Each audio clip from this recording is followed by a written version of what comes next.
大家好，欢迎来到加密星球。如果你是比特币的持有者，或者说你正在关注加密市场，或者你正在想购买比特币，那么最近的一个数字你一定要注意，2000亿美元，因为它关系到一个更大的问题。当政府开始决定哪些资产的价格不能下跌的时候，比特币存在的意义正在被一次又一次的验证。The president announced that he would get his representatives to buy $200 billion of mortgage bonds, which increasing the demand for mortgage bonds. We do believe that housing is getting set up for a significant rebound. And I do believe interest rates are going to be one of the biggest reasons for that rebound, as well as price cuts. 今天的这期视频呢，其实只有一个主题，这2000亿的美元到底意味着什么样的货币制度的变化？先说答案，它其实是定向的 QE， 对黄金和比特币来讲，其实都是利好。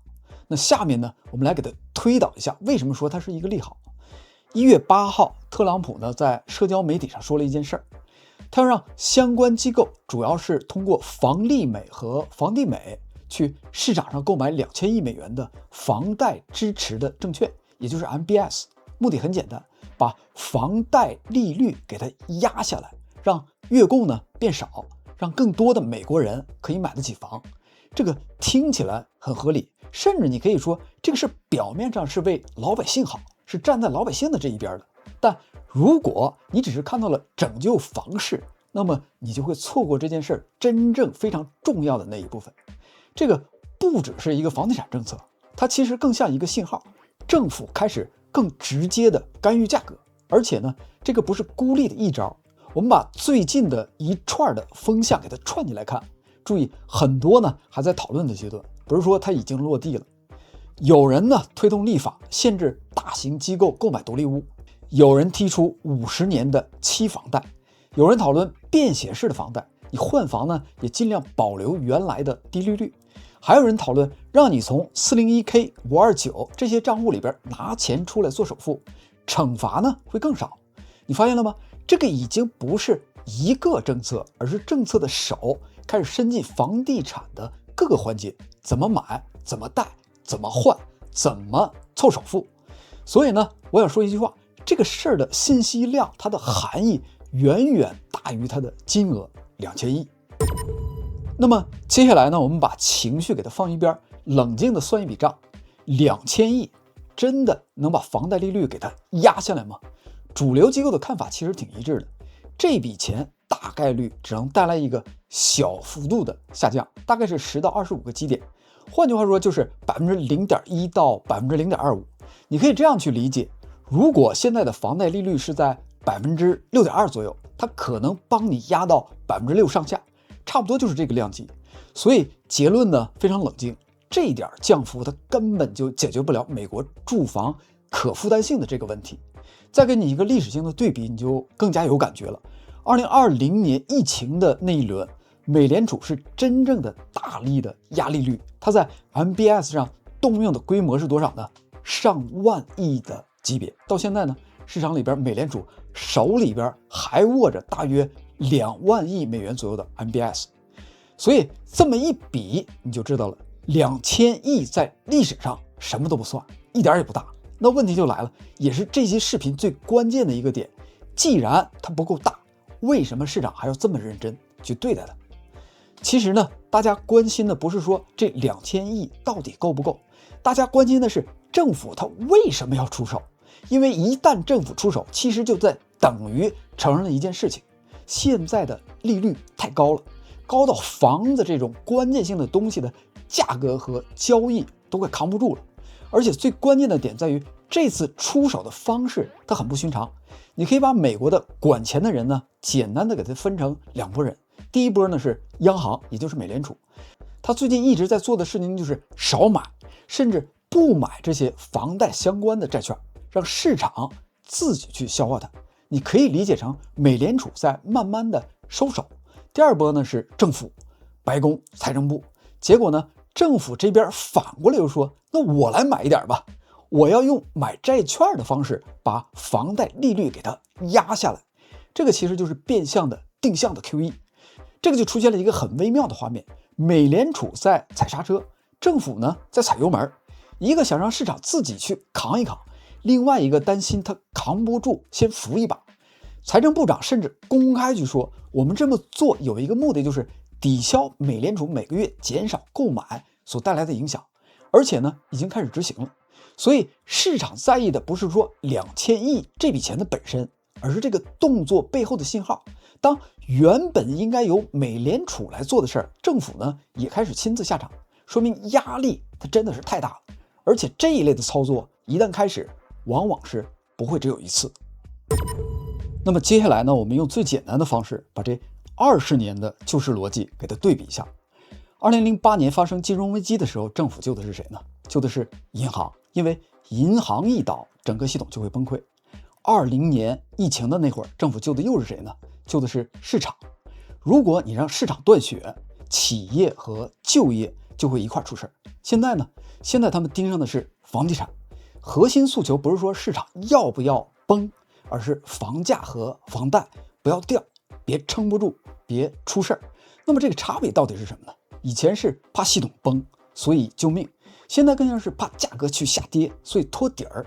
一句话总结就是从救命变成了保价，这个就是最关键的一个变化。更有意思的是，他们讲故事的方式也发生变化了。2008年的时候，他们说这是危机，必须用特殊手段。2020年的时候，他们说非常时期，所以用非常规的工具。到了现在，他们说这是为了让普通人能够买得起房，听起来好像是一项正常的政策。你可以注意这个变化，从非常规变成了很正常。